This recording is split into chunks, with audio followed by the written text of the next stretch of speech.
y o pan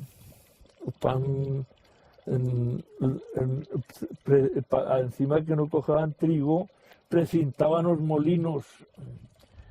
Nomás dejaban había un molino en Sant Pere, había otro debajo Fuentecampo, había otro en Ambuetas, había otro en Fornigales, y nomás dejaban uno para toda esta zona, para que no pudiesen comer pan a gente, para que no se comiese no trigo.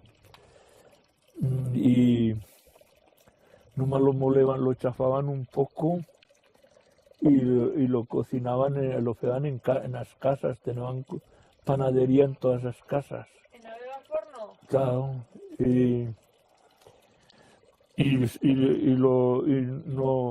no lo hacían por fuego, no lo coceban, enceban una fornada para que durase todo el mes, y como no lo coceban se floreceba y se pudrió y se secaba, y aquello comeban la Guardia Civil y el cura y todos, no.